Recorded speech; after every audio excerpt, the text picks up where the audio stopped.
Que a graça e a paz do Senhor seja sobre a tua vida, meu amado, minha amada, nesta linda manhã de domingo, primeiro dia da semana. Nos reunimos no domingo porque foi o dia em que o Senhor Jesus ressuscitou dentre os mortos. Ele está vivo, Ele está à direita de Deus Pai e intercede por mim, intercede por você. E nós somos igreja dele, corpo dele, do qual Jesus de Nazaré é o cabeça, é o líder, é o Senhor Supremo. Amém? Queridos, ontem, como a pastora bem colocou, foi um dia tão especial, um dia que com certeza já entrou para a história, e tivemos o primeiro de muitos e milhares, que foi o Amor e Cuidado Festival. Foi um dia onde nós celebramos a alegria da comunhão, da multiplicação, do favor de Deus, de tudo que Ele fez em nosso meio durante o ano de 2015. Mas ainda não acabou, né, Gilberto? Ainda tem muita coisa para acontecer nesse mês de dezembro. E tenho certeza que o Senhor vai nos visitar ainda de uma forma sobrenatural nas celebrações. O Senhor vai ainda fazer coisas extraordinárias. Tem cura que Ele ainda vai liberar. Meu Deus, há pessoas amadas suas que Ele ainda vai salvar. Creia, filho, creia, creia. Quando você clama, quando você ora, a palavra de Deus diz que Ele vai responder. Jeremias 33:3, clama a mim e responder-te-ei. O quê? Alguma coisinha, coisas grandes, insondáveis. Mas para que você receba isso da parte do Senhor, você precisa clamar. Clamar. Você pode dizer amém? Aleluia.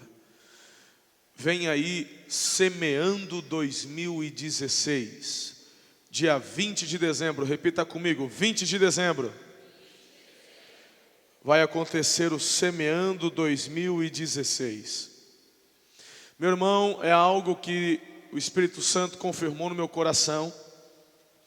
E nós vamos fazer a partir deste ano de 2015. E não é apenas para a igreja. Toda a igreja está convocada. Mas nós queremos abrir para a cidade. Nós queremos ensinar a cidade que para colher você tem que plantar. Eu tenho certeza que muitas pessoas que não vão em nenhuma igreja, mas se você lá no seu trabalho falar assim, olha, lá na nossa igreja, no dia 20 de dezembro até o dia 31, são 12 dias, nós vamos semear 2016. Cada dia de 20 a 31, cada um deles vai representar um mês de 2016. E nós vamos semear no mundo espiritual, profetizando que o nosso 2016 será sobrenatural. Então, eu tenho certeza que aquele teu colega de trabalho, aquele teu vizinho, vai ser uma porta também para que ele conheça a igreja, para que ele comece a ter um relacionamento com este Deus vivo, o Deus de onde vem todo o poder, um Deus que emana toda a graça e misericórdia. Como é que vai acontecer, pastor? Do dia 20 ao dia 31, nós vamos nos reunir aqui no Bela Vista, às 6 da manhã. As alvoradas serão transferidas para cá, mas das 6 da manhã às 7 da manhã, nós vamos ter um tempo de 20 a 30 minutos de clamor. Clamor. Vamos juntos aqui nos derramar, orando por aquele mês que aquele dia representa.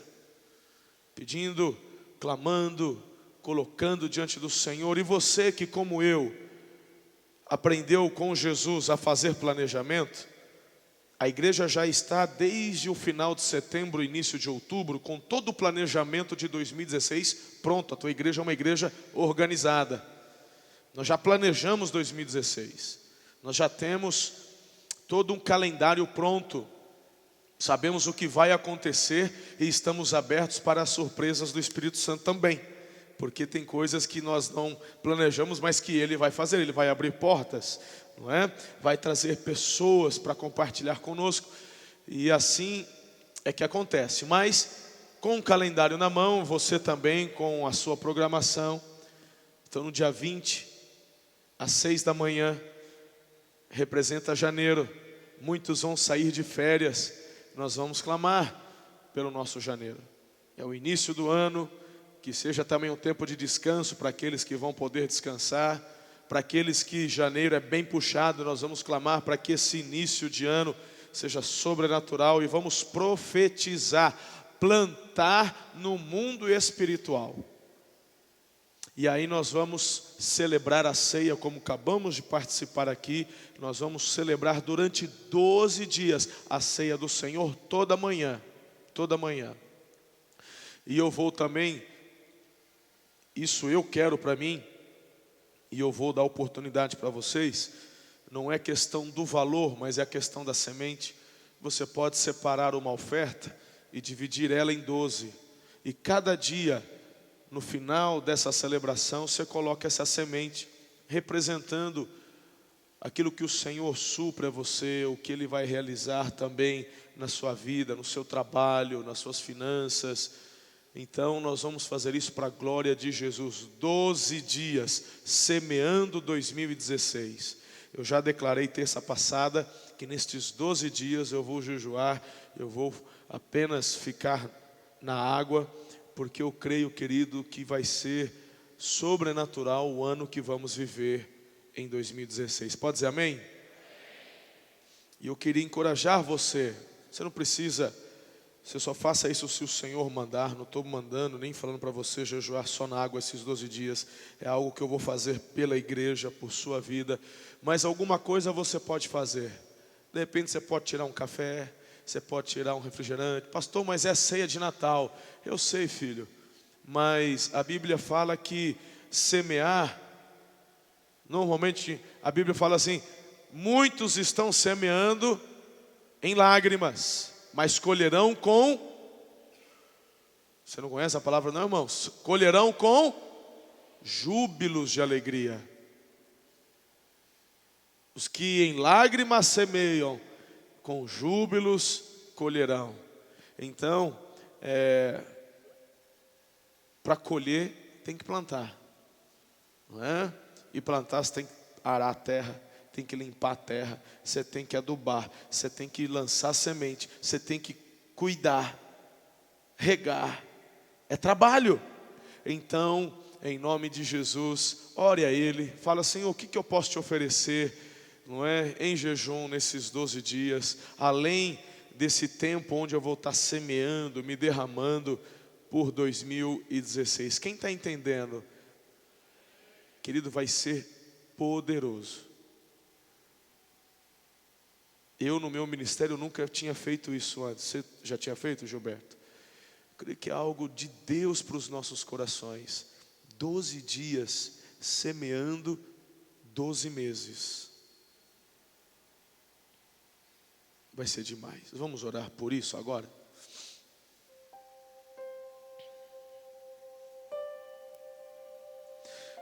Espírito Santo de Deus,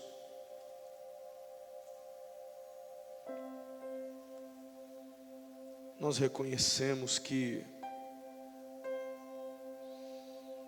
tudo que temos e somos vem de Ti, das Tuas mãos de poder, de graça. Por mais que planejemos, ousemos,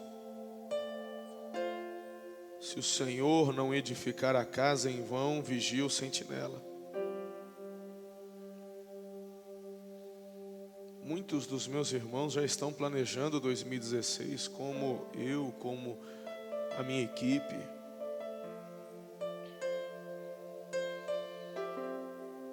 Mas nesses 12 dias onde vamos semear, é no mundo espiritual que iremos fazer isso. Ah, Deus, nós já consagramos estes 12 dias, 20 de dezembro a 31. Senhor, que sejam dias sobrenaturais. Que essas manhãs aqui no Bela Vista, das 6 às 7 da manhã, seja um tempo profético. Senhor, manifeste a Tua presença aqui nestes dias. Sejam dias de cura, sejam dias da manifestação da Tua presença, sejam dias do derramar do Teu favor, sejam dias onde aquele empresário vai receber uma revelação do que ele vai ter que fazer o ano que vem.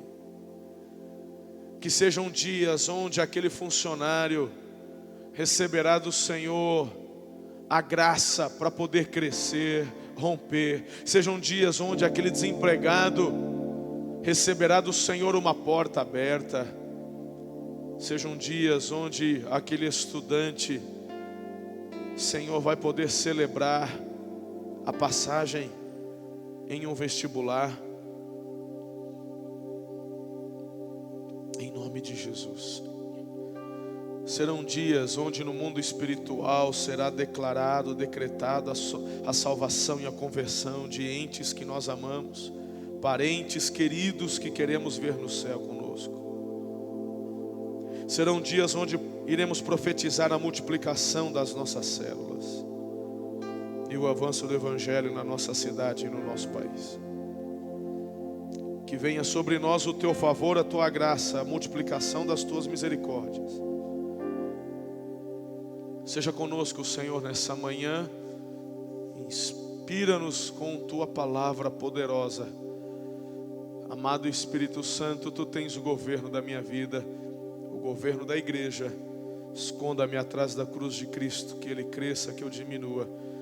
Em nome dEle eu oro com fé. Amém. Você pode aplaudir a Jesus?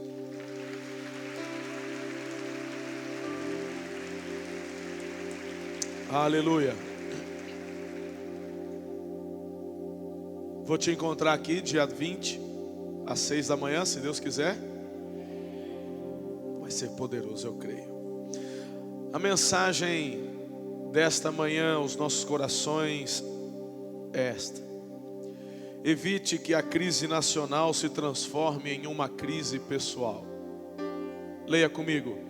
Evite que a crise nacional se transforme numa crise pessoal. O texto é de Abacuque, capítulo 12, versículo 7 e versículo 12 a 15. São alguns pedaços desses versículos e não todo ele completo. Não é o texto base, Hebreus, perdão.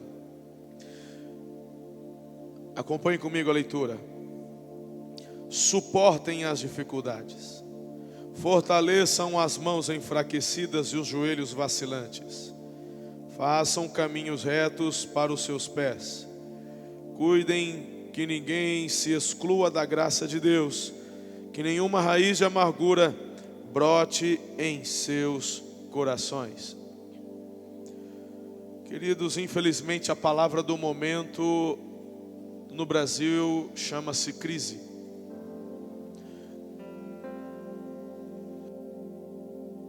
Infelizmente é a palavra de ordem, não apenas do dia, mas já vem correndo de alguns meses. Infelizmente, muitos não enxergavam, mas eu ouso dizer que já vem de anos. Talvez você, querido irmão, tenha dado ouvidos a muitos analistas, economistas. E quando olhamos as perspectivas para 2016, estas perspectivas não são das melhores. Esta semana foi instaurado um processo onde no país chamamos de impeachment. Este processo se dá onde o Congresso Nacional, junto com o Senado, eles vão analisar um pedido feito. Foram mais de 30. O Congresso rejeitou, na pessoa do seu presidente, mais de 26, mas acatou a esse pedido. E esse pedido incorre no processo onde pode haver ou não a cassação do presidente da República. No nosso caso, da nossa presidente.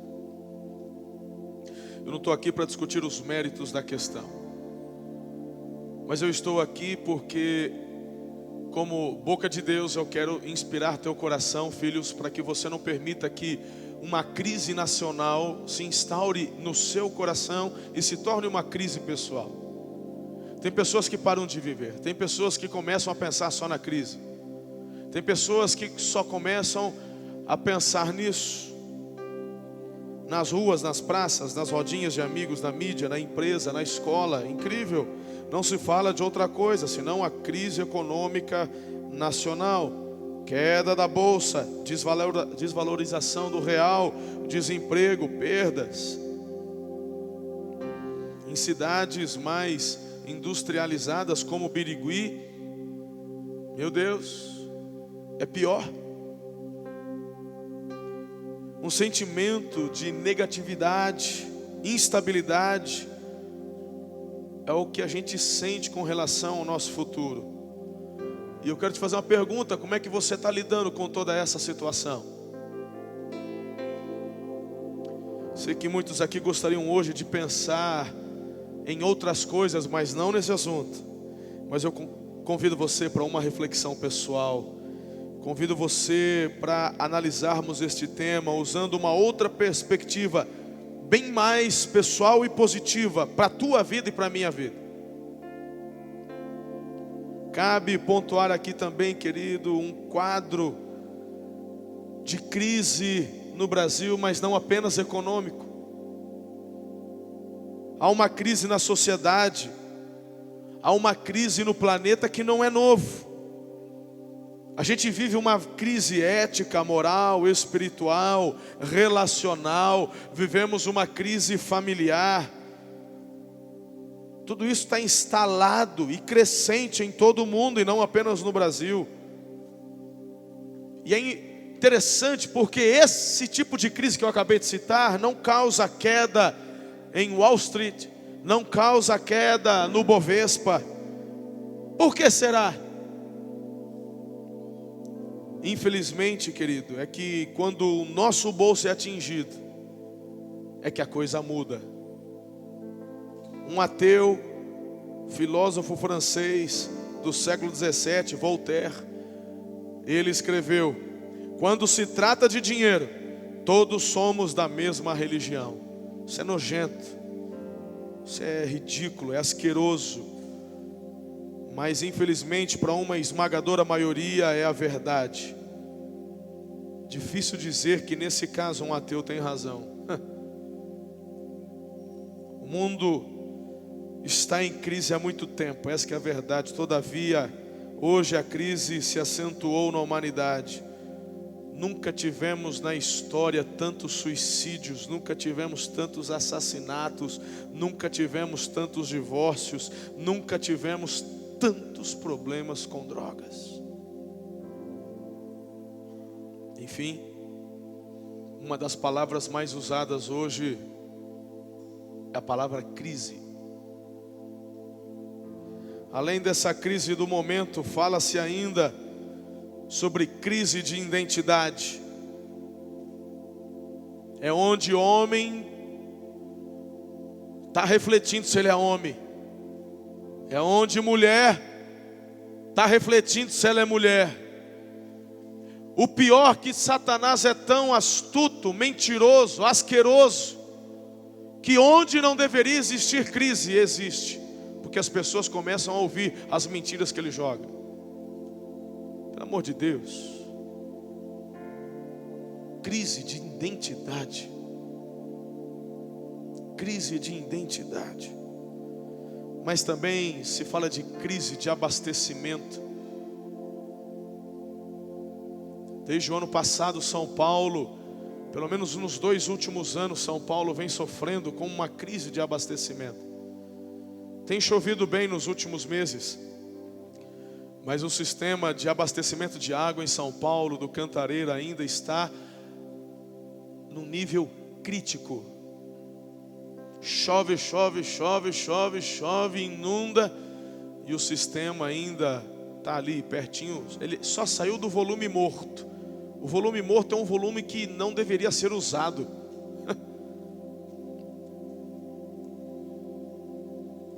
E tu quase teve que fechar a cidade o ano passado, ou retrasado, já não me lembro. As cidades da nossa região que entraram em colapso, porque também se fala sobre crise de abastecimento, de água potável, de energia, de clima, de meio ambiente. Semana passada, as nações se reuniram na França para discutirem sobre meio ambiente, ainda estão em um congresso. Olha só que coisa linda, até nossa presidente foi discursar lá.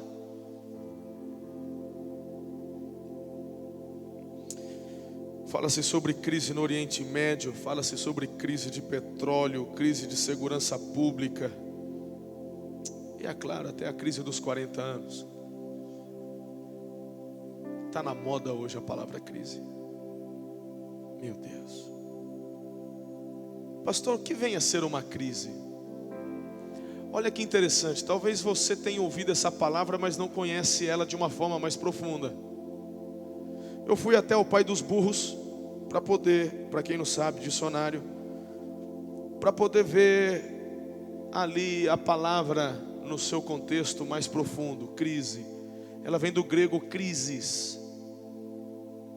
E é interessante que o significado da crise é ação ou faculdade de distinguir, ação de escolher, decidir, julgar.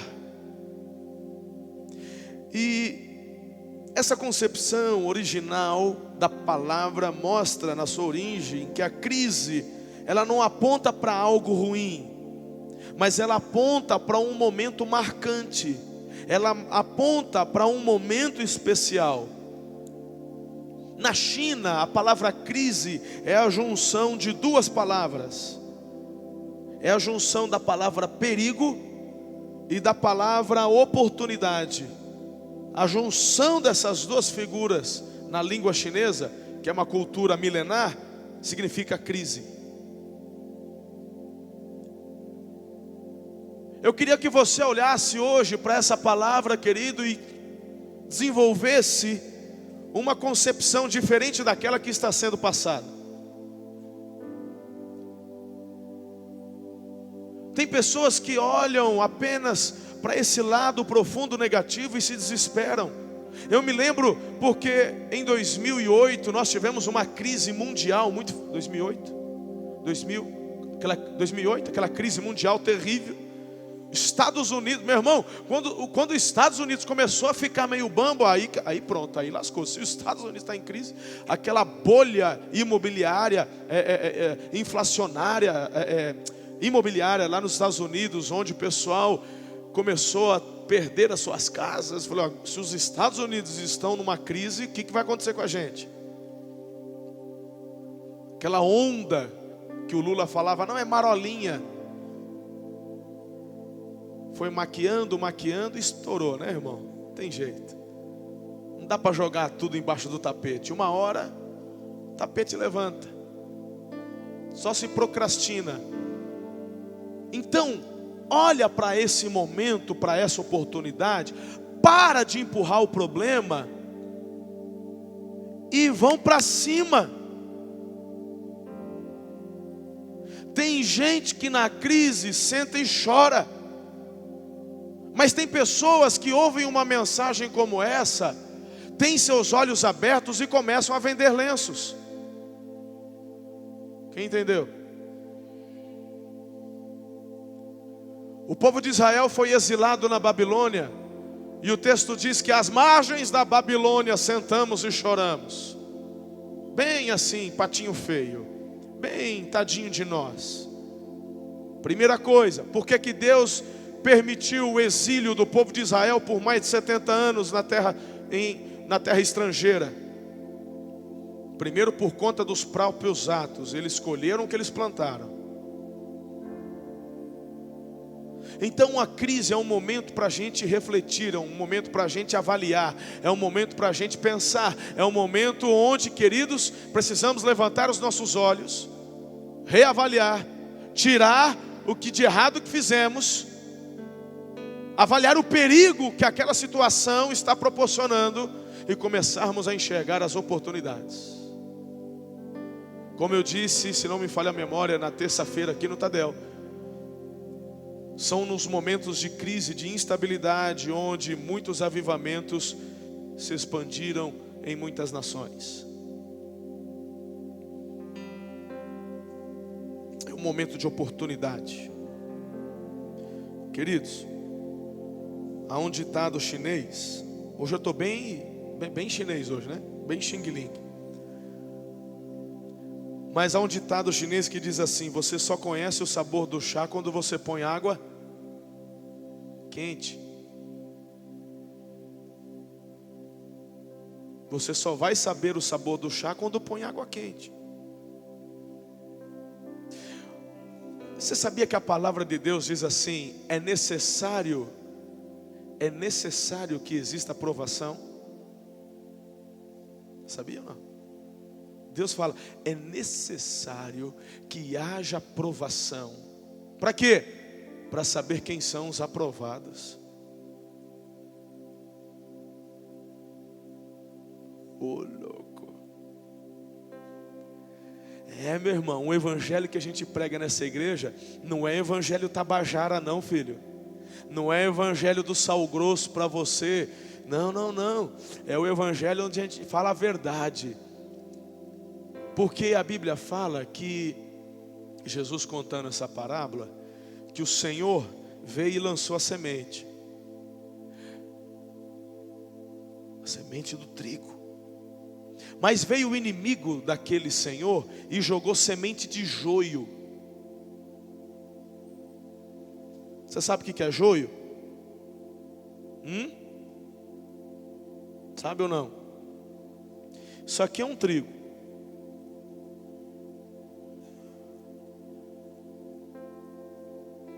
O trigo, ele tem semente. E da semente a gente faz a farinha, a gente se alimenta. O joio é igualzinho. Igual. Se eu colocasse um joio do lado, você não ia saber distinguir o que era trigo e o que era joio. Pastor, mas tem que haver uma diferenciação. De fato tem.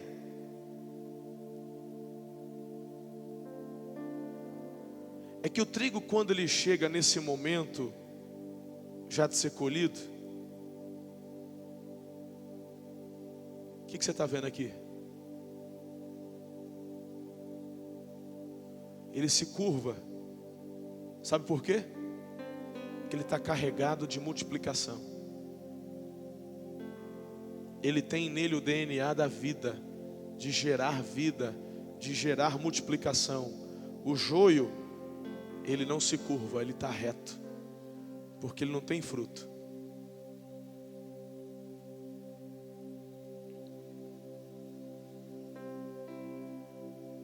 A palavra de Deus diz que a gente não pode quebrar o caniço. Certa vez, um pastor estava acompanhado com um fazendeiro plantador de trigo. E por 2 dias eles foram visitar uma plantação de trigo.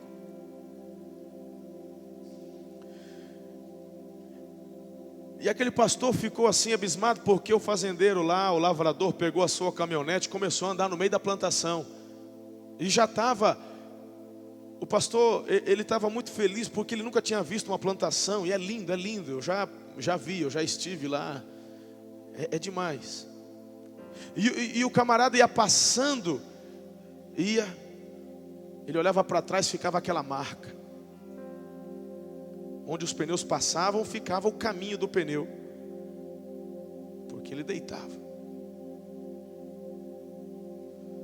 No dia seguinte, eles voltaram lá para ver uma outra parte. E eles começaram a entrar no assunto. E aí o pastor não aguentou e falou assim: rapaz, eu estou com meu coração apertado. Ele falou: por quê? Porque você está passeando aqui, rapaz, e eu fico pensando no desperdício.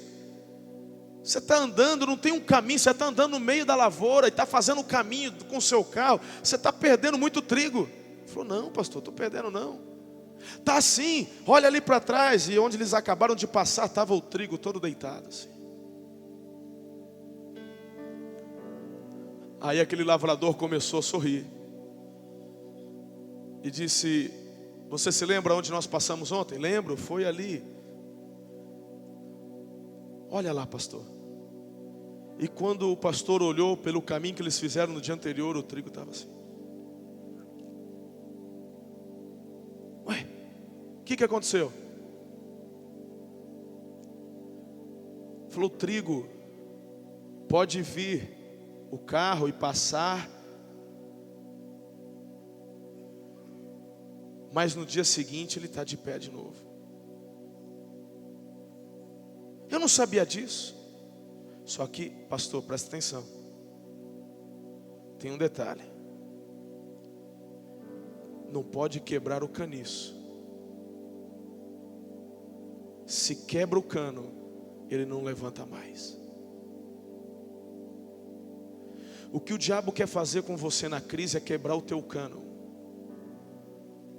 O que o diabo quer fazer numa crise com você é levar você num tamanho ponto de desespero, onde você entregue os pontos, se renda, para que você não consiga se levantar mais. Mas aqueles que confiam no Senhor, que são como os montes de Sião, que não se abalam, mas permanecem para sempre. A crise vem. E quando a crise vem, meu irmão, ela vem sobre todos, sobre crentes, não crentes, ateus, sobre todos. E de fato, temos que nos curvar. Às vezes temos que fazer acertos, apertos, vender coisas, diminuir. Não vai dar para fazer tudo aquilo que queremos. O Natal não vai ser tão rechonchudo como de costume. Mas a crise passa. E os que confiam no Senhor, no ano seguinte já estão de pé novamente.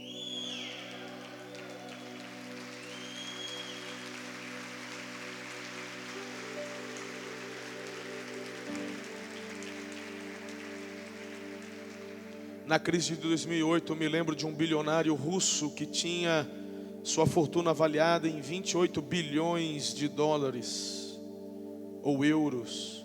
E naquela crise a bolsa teve uma queda e ele perdeu 8 bilhões. Ele se suicidou. O caniço quebrou. Não levanta mais. De onde vêm as crises? Essas crises, queridos, elas são criadas por nós mesmos, são causadas por circunstâncias, são criadas por outras pessoas. Como que a gente se mete em crise, pastor? Nos metemos em crises ouvindo pessoas erradas, seguindo o conselho da maioria, confiando nas circunstâncias, faltando com a verdade e fugindo da realidade. A Bíblia nos mostra várias crises, como as pessoas envolvidas reagiram.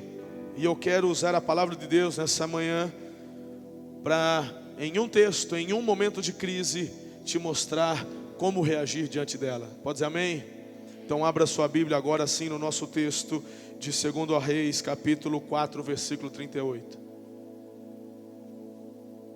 2 Reis 4, 38 a 41. Esse texto é o texto que ficou conhecido como a morte na panela. A palavra de Deus diz o seguinte: depois Eliseu voltou a Gilgal. Nesse tempo a fome assolava a região. quando os discípulos dos profetas estavam reunidos com ele, ordenou a seu servo: ponha o caldeirão no fogo, faça um ensopado para estes homens. Um deles foi ao campo apanhar legumes e encontrou uma trepadeira. Apanhou alguns dos seus frutos e encheu deles o seu manto. Quando voltou, cortou-os em pedaços, colocou-os no caldeirão do ensopado, embora ninguém soubesse o que era. O ensopado foi servido aos homens, mas logo que o provaram, eles gritaram: homem de Deus, a morte na panela! E não puderam mais tomá-lo. Então Eliseu pediu um pouco de farinha, colocou no caldeirão e disse: sirvam a todos. E já não havia mais perigo no caldeirão.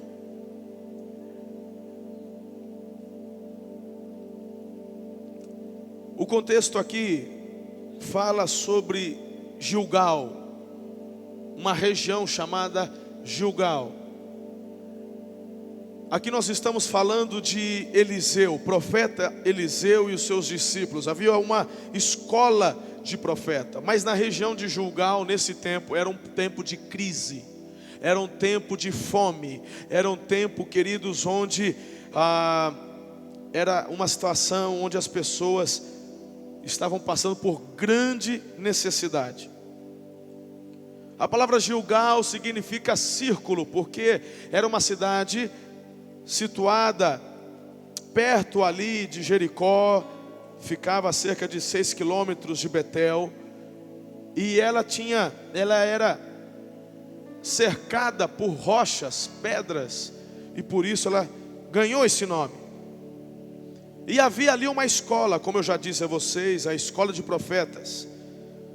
O homem de Deus, Eliseu, ele tinha ali vários discípulos, onde estavam se preparando para trabalhar, para servirem a nação como profetas de Deus. E a crise, quando chega, meu irmão, ela chega para todo mundo, como eu falei agora há pouco. E nessa escola de profetas, homens de Deus, Eliseu, um agente de milagres, um homem que tinha tanta intimidade com o Senhor, o homem que recebeu porção dobrada de Elias, também sujeito à mesma crise, passando momentos de dificuldade aqui na terra de Gilgal. Eu fico impressionado com algo importante aqui. Uma aplicação que a gente pode aprender é que num momento como esse, nos momentos de pressão, nos momentos de crise, nós podemos tomar atitudes impensadas. Deixa eu te falar uma coisa que eu faço há muito tempo. Na pressão, minha resposta sempre é não. Pastor, mas pode ser uma oportunidade. Amém. Mas se nessa oportunidade eu não tenho tempo de orar, de consultar a Deus, então a resposta é não. Cuidado, querido, com as oportunidades que aparecem. Nesse momento de pressão, de crise, de fome, aquele jovem aprendiz, aquele discípulo, ele vê uma oportunidade quando naquela trepadeira haviam várias frutas. Ele falou: é isso, é disso que a gente precisa.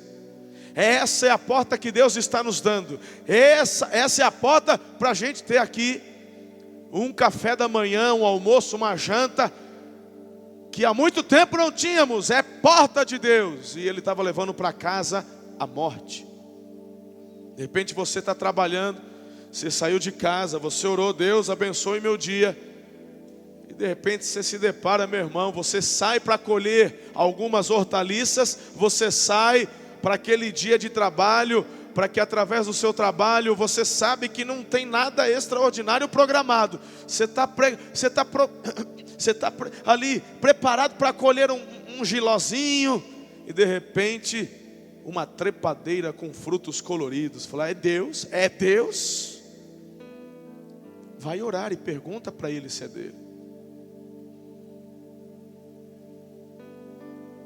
Cuidado, pela pressão da enfermidade, muitos estão tomando remédio errado. Pela pressão do sucesso, muitos estão vendendo seus valores. Pela pressão da religiosidade, estão depositando a sua fé nas pessoas erradas e em coisas erradas. Pela pressão da opinião pública, estão tomando decisões precipitadas. Por pressão do passado, estão descontando hoje em cima da pessoa errada. Pela pressão da moda, estão gastando mais do que podem. Pela pressão de amigos, estão deixando de ter opinião própria. Pela pressão do mercado, estão agindo sem caráter. Pela pressão da sociedade, começam a agir sem autocrítica. Pela pressão do medo, agindo com covardia. Pela pressão da punição, estão aceitando a mentira. Pela pressão do prazer, estão rifando moral. Pela pressão do poder, estão vendendo a ética. Estão levando para casa morte. E em suas panelas existe morte. Enfim, vamos de uma forma prática aprender com esse texto como superar os dias de crise. Estão preparados? Amém? Aperta o cinto aí, filho, que lá vem a primeira. Nunca permita que uma situação difícil tire o seu ânimo. O versículo 3, a parte A, fala: Eliseu voltou a Gilgal. Havia fome na terra, e os filhos dos profetas estavam sentados na sua presença. Meu irmão, ele volta e ele vê o pessoal sem fazer nada. Ele vê o pessoal cabisbaixo. Ele vê o pessoal desanimado. Fala, o que está acontecendo? Você não está vendo, profeta? Não precisa ser profeta para saber. Não precisa ter dom de palavra de conhecimento, de revelação, para você ver o que está acontecendo. Olha aí, é fome. Não, que é fome eu sei. Mas eu estou perguntando por que vocês estão sentados. Está difícil. Não, meu irmão. Num momento de crise você não pode deixar que o desânimo tome conta. Você tem que partir para cima. Em nome de Jesus. Romanos 12:2 diz: não vos conformeis com este mundo. Não se conforme com essa crise. Não se conforme com essa situação. O homem de Deus, a mulher de Deus, não fica sentado chorando. Ele supera o seu estado de tristeza. Ele parte para a luta, ele vai à guerra. Mas eu já passei ontem e eu não consegui vender nada. Você não vendeu nada ontem, mas hoje vai vender em nome de Jesus. Porque não sei o que, meu pacotinho de trufa, eu passei, ninguém comprou, é a crise. Aí você deixa o pacotinho de trufa no sol derretendo. Não, meu irmão, você não vai ficar sentado em casa e o teu saquinho de trufa no sol derretendo. Você vai botar na geladeira, porque amanhã você vai passar nos mesmos lugares. E quem não comprou vai comprar hoje. Você não vendeu caixa d'água semana passada, vai vender essa semana. Você não alcançou, meu irmão, o seu alvo na comissão, isso foi semana passada. Essa semana você não vai ficar sentado, você vai à batalha, porque o desânimo não vai tomar conta do teu coração. Porque nós não andamos por vista, andamos por fé. Então a primeira dica que eu te dou nesse momento de crise é enxergar a oportunidade e não ficar desanimado. O profeta chega e fala: ei, vocês estão sentados por quê? Ele vê eles sentados. Não é assim que uma pessoa que confia em Deus vai reagir. Você só vai se sentar, meu irmão, para descansar. E tem momento de descanso. Tem momento de descanso. Amanhã quero desligar o celular. Estou cansado, essa semana foi puxada. Mas amanhã eu descanso. E é descansar. O problema é que no dia de trabalho tem gente sentada. Esse é o problema. O problema, sabe qual que é? É lá na sua empresa. Aquele pessoal que está olhando aquela instabilidade. E já na hora de trabalho, trabalha sem motivação. E vai deixando que aquele ambiente de crise se instaure. Não pode, filho. Ei, você que é líder, chefe, patrão. É você que tem que ser o primeiro a plantar fé. Como é que você começa o seu trabalho no teu ambiente? Você chega lá na segunda, pelo amor de Deus, avião, não aguento mais. Quando que chega as férias? Não, você chegou mês passado de férias, só daqui a 11 meses agora. Meu Deus do céu, não aguento mais. E tem gente que chega nesse espírito todo dia no trabalho. Você vai prosperar como? Você vai crescer como? Você vai superar o que desse jeito? Você é mais um na multidão sendo levado pela correnteza. Você faz parte do povo sentado, chorando às margens da Babilônia. Quer protestar, protesta. Já falei isso domingo passado. Mas meu irmão, nós fazemos parte de um povo que anda em fé. Você chega na tua segunda e você começa a tua segunda lá no seu trabalho. Se você é empresário, é patrão, reúne todo mundo. E não deixa ligar uma máquina sem antes vocês dobrarem os joelhos e orarem. Hoje vai ser um dia extraordinário. Não, mas está fechando todo dia a indústria aqui em Birigui. Mas a nossa não vai fechar. Nós vamos abrir filiais. Por quê? Porque nós somos um povo que andamos em fé. Como é que você chega lá no trabalho? Semana passada 10 foram mandados embora. E você chega lá com medo. Você chega lá assim todo tremendo. Você chega lá e fala, hoje é meu dia, hoje é meu dia. Eu vou ser mandado embora. Ou você é aquele que, meu irmão, quando está trabalhando é um leão.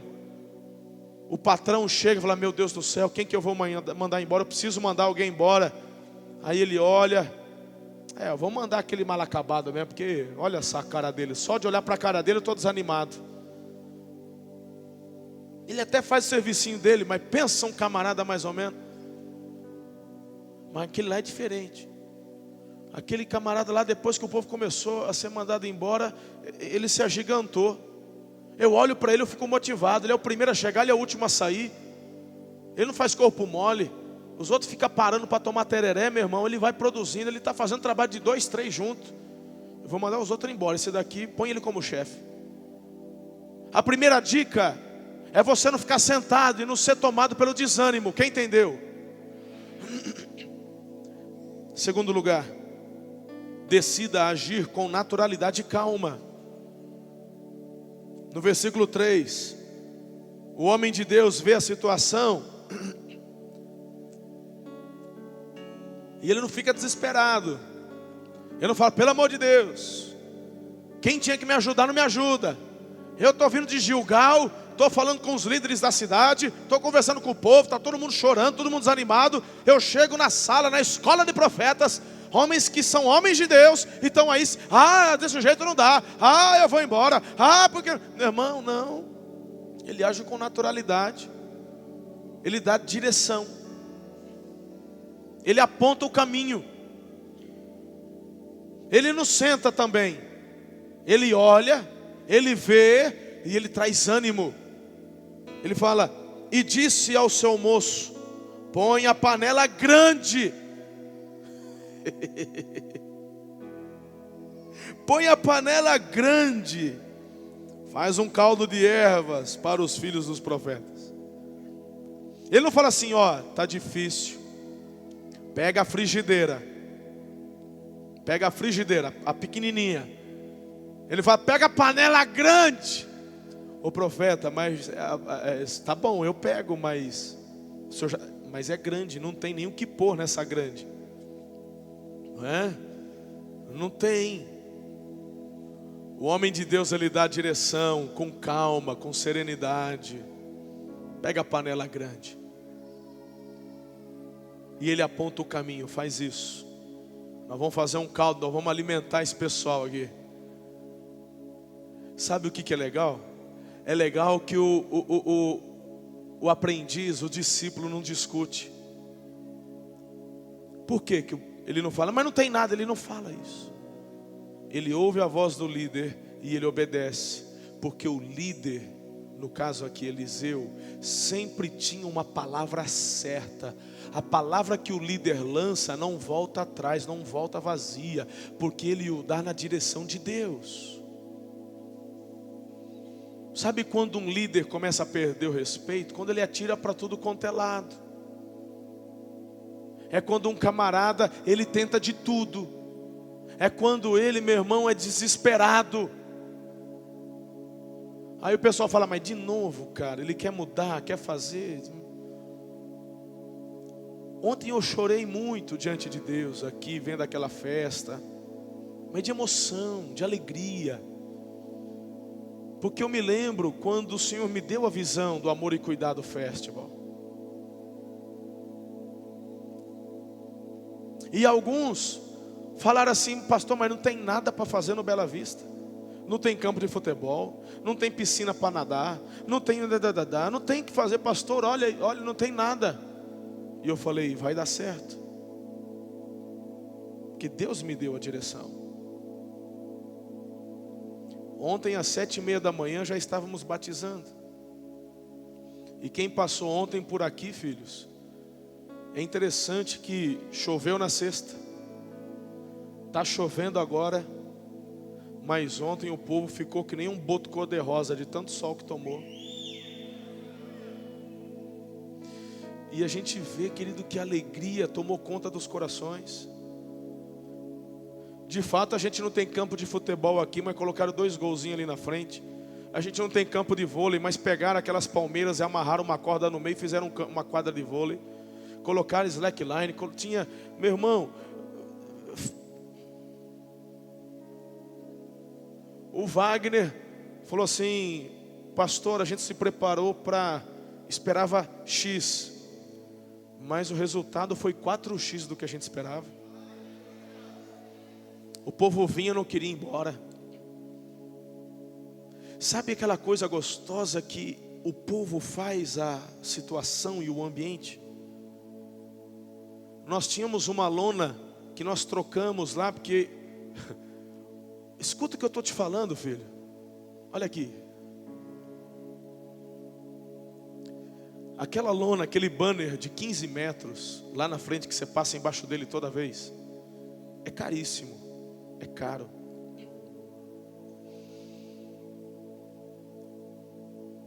E já por 2 vezes fomos acometidos de um vento muito forte e rasgou aquela lona. Uma vez ela estava nova. A gente colocou, tipo, no mês seguinte, a gente podia sentar, a gente podia ficar às margens da Babilônia reclamando. Mas lá atrás, irmão, eu já falei, joga fora não, guarda. Enrola, guarda. Não dá mais para usar, pastor, que rasgou tudo. Não, fica tranquilo, guarda. A gente colocou um novo. Está lá bonito, a gente arrumou agora, não rasga mais. Quando o Senhor me deu Amor e Cuidado Festival, eu falei, uma das brincadeiras vai ser o povo escorregar com a poupança nesse negócio aí. E ontem essa molecada saiu cozida, irmão, porque eu nunca vi. Eles ficaram o dia inteiro. Era litros e litros de detergente, o povo escorregando ali, aquela lona aberta, água, detergente, e o povo escorregando com a poupança aí. Foi o dia inteiro. De uma lona rasgada, de uma visão que quando eu vi aquela lona rasgada, querido, o vento soprando, a vontade foi de chorar. Mas aí você age com naturalidade, com calma, e você sabe que lá na frente vem uma oportunidade, de uma lágrima vem a alegria. A única tristeza é que tem uma molecada cozida que não está conseguindo, estão andando assim. Mas nada que um hipoglós não resolva. Foi demais. Lá no teu trabalho. Mas eu não sou líder no meu trabalho. Seja. Você não precisa de cargo para ser um líder. Simplesmente você tem que ser. E no exercício da liderança, um dia você será reconhecido e será levantado. Se o teu patrão é tapado demais para reconhecer em você essa liderança, Deus vai te dar um outro muito melhor. A terceira dica que eu te dou, filho, é tenha todo cuidado e atenção ao momento. O versículo 39, eu tinha falado 3, 8, mas é versículo 38, tá?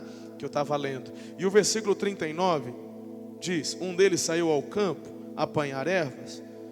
Ele olhou ali né? Uma parreira brava, uma trepadeira. E aí ele viu os frutos, pegou. Gente, cuidado, hein? A terceira dica que eu dou para você é atenção ao momento. Eu não vou me deter aqui porque eu já falei um pouco sobre isso agora há pouco. Nem tudo que tem uma visão bonita é bom para comer. Nem tudo. Nem tudo que aparece. Aí você ouve o pastor falando sobre oportunidade na crise. E qualquer coisa que te aparece amanhã, você fala, tá vendo? É Deus. Vai orar. Atenção ao momento. Muita atenção. Muito cuidado. Analise. Ah, mas eu não sei. Dá para comer ou não dá para comer? Se você não sabe, pergunta para quem sabe. Sempre vai ter alguém que entende do assunto. Ah, me chamaram para ser sócio nisso e tal. A gente está cortando grama, a gente vai enlatar e vender no Nordeste. É mesmo? Rapaz, vamos rachar de ganhar dinheiro. Essa história eu já conheço, filho. Vou rachar de ganhar dinheiro. Você vai ser passado para trás. Quanto você tem aí? Você tem 10 mil, 20 mil? Eu tive a ideia, você entra com recurso. Para, irmão. Atenção ao momento. Se você não conhece sobre o assunto, tem aquele irmão que já tentou enlatar grama e não deu certo. Procura o teu líder de célula. Você pode orar por mim? Aí você pergunta para o líder de célula, tem alguém na igreja que já tentou enlatar grama para vender? Ah, tem. Tem o Mazarim já tentou lá, mas olha, rapaz, não deu certo não. Ele teve que voltar para outro serviço dele. É mesmo, é? Mas vai lá conversar com ele. Ô Mazarim, o meu líder falou, rapaz, quem que está te oferecendo? O Tibúrcio. Rapaz, foge, isso aí é enrosco. Eu não estava na igreja na época, e é esse mesmo Tibúrcio que me falou para enlatar grama. Sabe o que ele fez? Eu entrei com recurso, e meu irmão era só para roubar meu dinheiro. É gostoso viver em família, filho. Porque pais e filhos se protegem. Por isso que a paternidade que existe no discipulado é extraordinário. Eu sei que na linguagem da palavra nós nos chamamos de irmãos porque temos o mesmo pai. Mas o que o Senhor nos ensina é a paternidade, é sermos pais espirituais. O apóstolo Paulo fala, meu filho Timóteo. É uma paternidade espiritual. Porque o pai quer o bem do filho. O irmão competem desde Adão. Irmãos competem. Pais promovem filhos. Filhos honram aos pais. Os pais querem que os filhos cheguem mais adiante. De repente, há aqui filhos cujos pais nunca fizeram uma faculdade, mas trabalharam afinco para poder te bancar, para você hoje ser o doutor, ser o executivo, ser quem você é.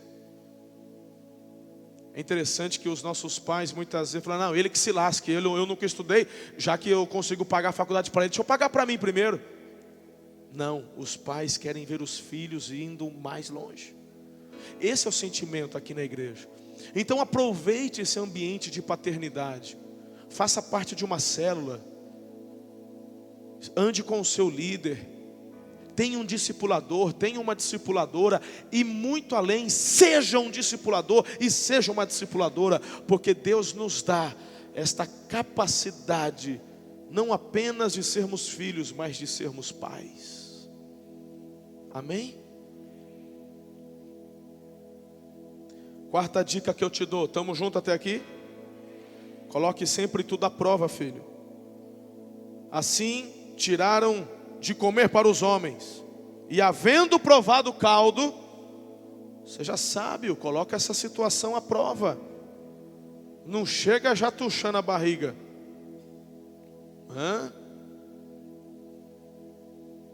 Eu viajo muito e eu, às vezes como muito fora. Nós vamos muitas vezes em restaurantes e tem tanta coisa, nós começamos a comer pelos olhos, não é assim? Comemos com os olhos, começamos comendo com os olhos.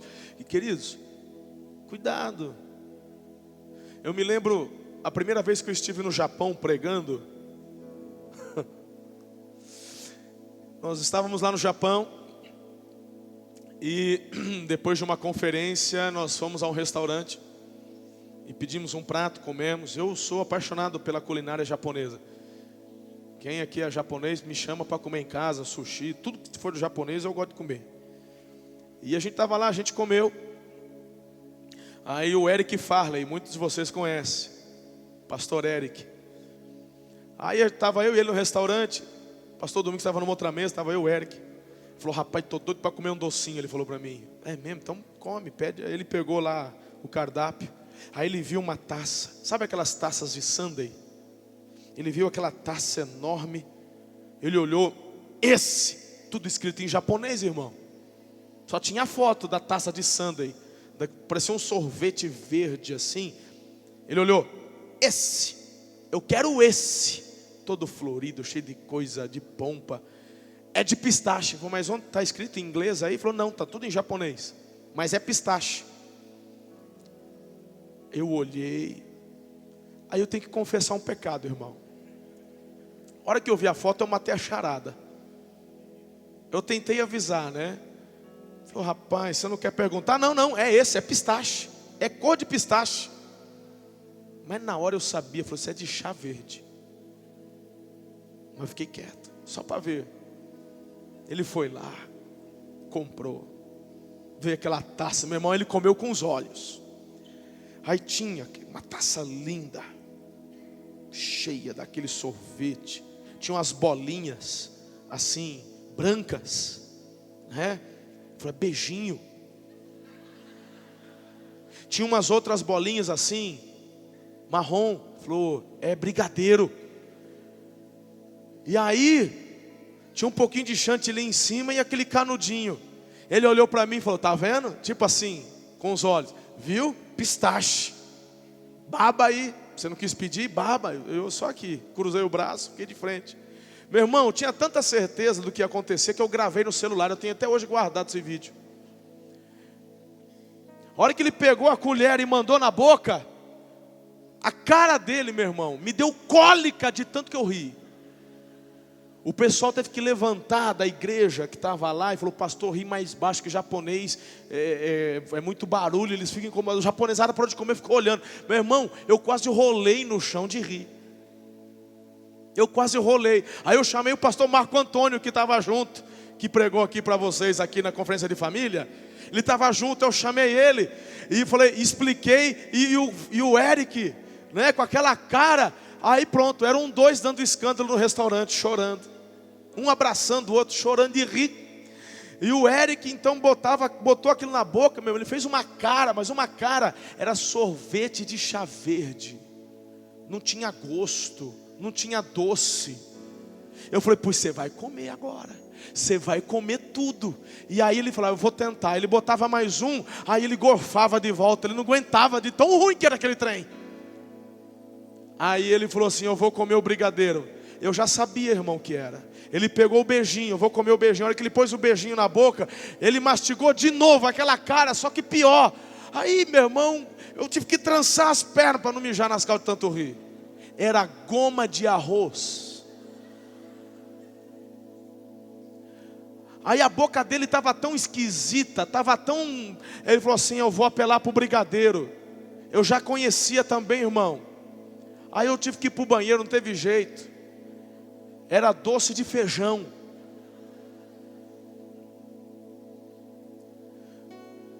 Queridos, cuidado, porque nem tudo que reluz é ouro.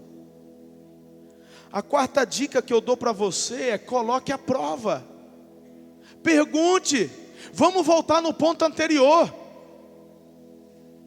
Vamos lá. Vamos chamar o fulano. Vai, cara, você sabe falar japonês? Vem comigo aqui no caixa, mostra a figura. O que é isso aqui? É pistache? Não, é chá verde. Não, mas é gostoso. Tem como eu provar? Não gostei. Pronto, economizou $20. Queridos, isso aqui é tão prático, tão simples, mas quanta gente peca nisso. Quinta dica que eu dou para vocês, estamos caminhando ao final. Afaste-se de todo mal que você encontrar. Versículo 40, a parte B, o povo gritou: homem de Deus, tem morte na panela. Quando você identificar o mal, fuja. Lá em Romanos capítulo 6, versículo 33, diz que o salário do pecado é a morte. O que é pecado é morte. Fuja. Podem vir para você com uma panela, um cheiro gostoso, aparência boa, mas se você provar e ver que é ruim, afaste-se. Cuidado com os flertes.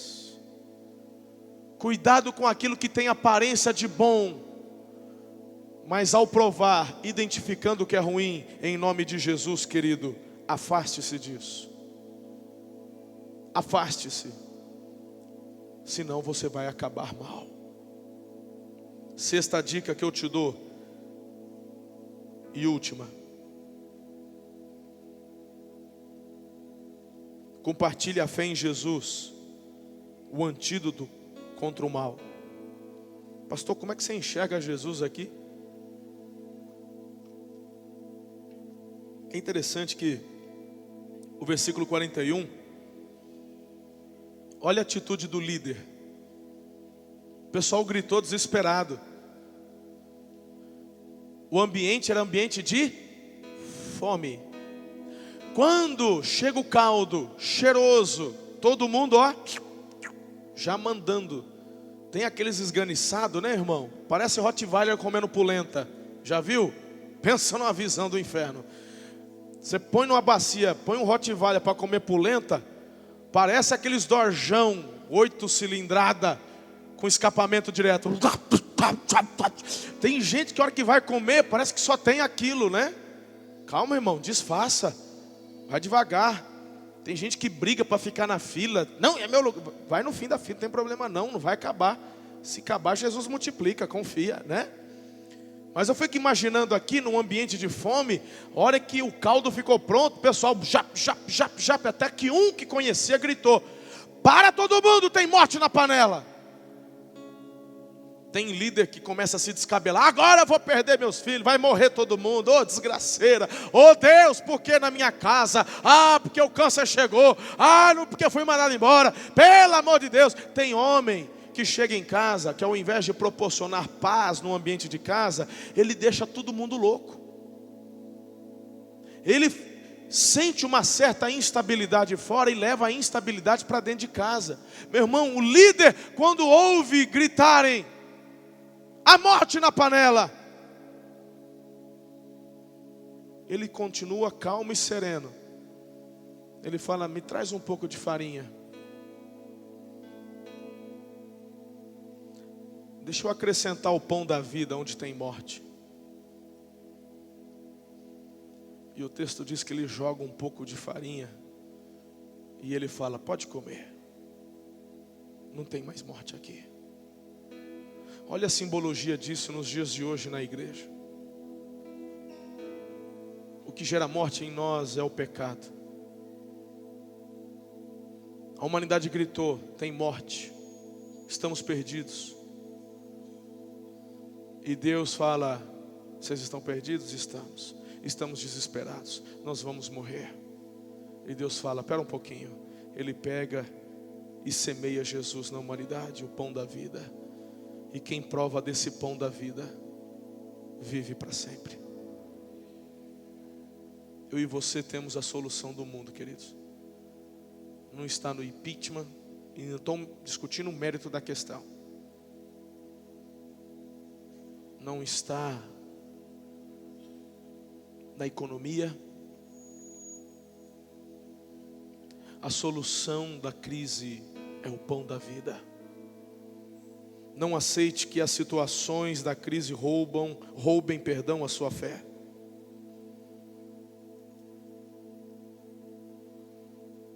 Lá em Mateus 15:36, Jesus, ele toma 7 pães e os peixes, ele dá graças, e ele dá aos seus discípulos, e os seus discípulos entregam para a multidão.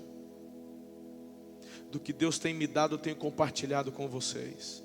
A pergunta que eu faço é se vocês estão represando o que estão recebendo, ou se vocês estão partilhando o pão da vida. Nessa crise, que não é pessoal, é uma crise nacional, Deus vai te usar para semear o pão da vida nesse mundo. Pode dizer amém? Coloque seus pães e peixes com fé nas mãos de Jesus, porque Ele fará o milagre da multiplicação. 1 João 4 e 5 diz, 1 João 5, 4 e 5: e esta é a vitória que vence o mundo, a nossa fé. Quem é que vence o mundo? Somente aquele que crê que Jesus é o Filho de Deus. O pão da vida. O pão que tira a morte. Passe pela crise, não deixe que ela prenda você. Passe por ela. Passe por ela. Para encerrar, deixa eu encher teu coração de esperança. O texto de Reis, você seguindo adiante no texto, olha o versículo 42, para a gente concluir esta mensagem. Versículo 42 de 2 Reis, capítulo 4, diz assim: veio um homem de Baal Salisa, trazendo ao homem de Deus 20 pães de cevada, feitos dos primeiros grãos da colheita, e também algumas espigas verdes. Então Eliseu ordenou ao seu povo: sirva a todos. O auxiliar de Eliseu perguntou: como poderei servir isso a 100 homens? Eliseu, porém, respondeu: sirva a todos, pois assim diz o Senhor, eles comerão e ainda sobrará.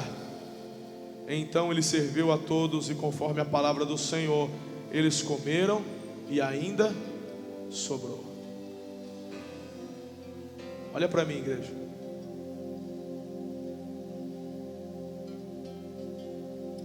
Isso é profético. Isso aqui aconteceu no meio de uma crise. Depois de um momento onde eles experimentaram a morte na panela, experimentaram a provisão da vida, porque a morte foi tirada e vida se tornou, porque através daquele alimento eles puderam ficar vivos. Mas ainda estamos falando de uma panela, de um caldo. Logo em seguida, o Senhor providencia pães e espigas de milho. No momento de crise, no momento de fome, no momento onde o máximo que estamos comendo é um caldinho, mesmo em meio à crise, Deus te dará oásis no deserto. E quando chegar, queridos, não seja como esse homem, o auxiliar. Eliseu, não tem para todo mundo. Faz o seguinte, come o senhor é o profeta, afinal de contas, o homem aqui trouxe para honrar o Senhor. Come aí, profeta. Se quiser eu faço companhia para o senhor, sou teu auxiliar. Vamos comer junto aí. Não vai dar para todo mundo. Mas o líder, ele não está preocupado com a sua empresa.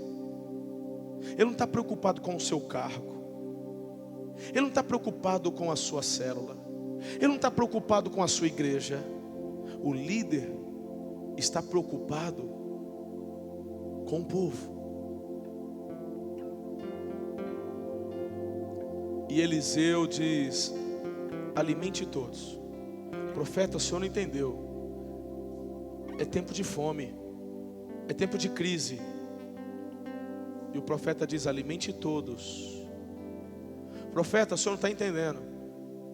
Vamos fazer o seguinte. Para nós é importante a gente ter o Senhor. Vamos guardar. Já que a gente guarda, e a gente tem aqui comida para a gente aqui, pelo menos para uma semana. Alimente todos, porque assim diz o Senhor, vai sobrar.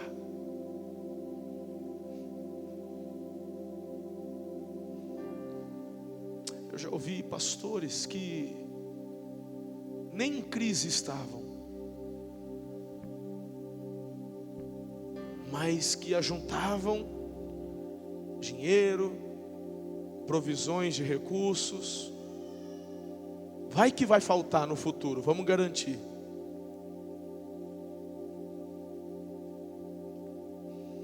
Mas eu tenho aprendido com homens de Deus, como pastor Eibe, pastor Carlito, pastor Odilon e o meu pai espiritual, pastor Domingos. Alimentem a multidão, deem de comer, que assim diz o Senhor, vai sobrar. Quer passar pela crise? Não retenha o que Deus te deu para poder compartilhar. Quer passar pela crise? Seja generoso. Não tenha medo. Tenha tranquilidade. Quer passar pela crise? Para de comer a semente. A semente que Deus te deu para plantar, plante. Que você não vai colher se você não plantar.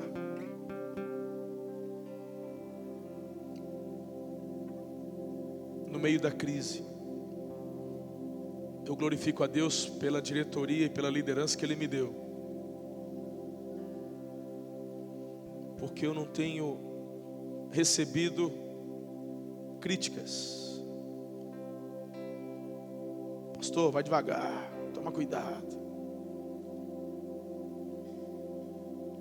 Nesse momento de crise, sem dinheiro sobrando, nós investimos praticamente R$100 mil em promissão para abrirmos a igreja lá hoje.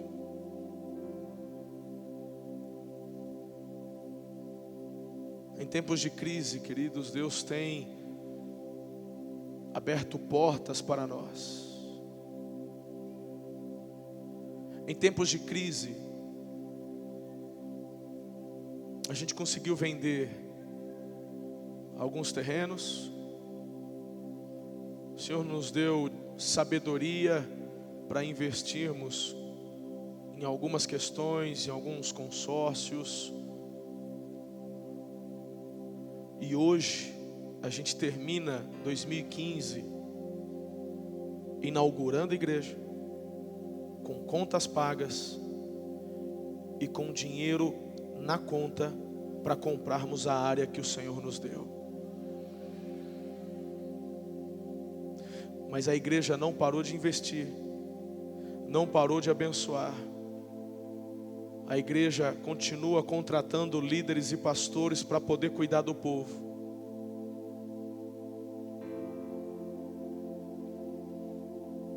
Porque é assim que se supera uma crise.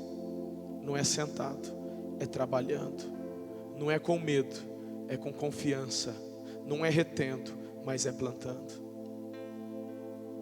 O texto fala que sobrou. 100 homens comeram e sobrou. Vai ser assim na tua casa, em nome de Jesus.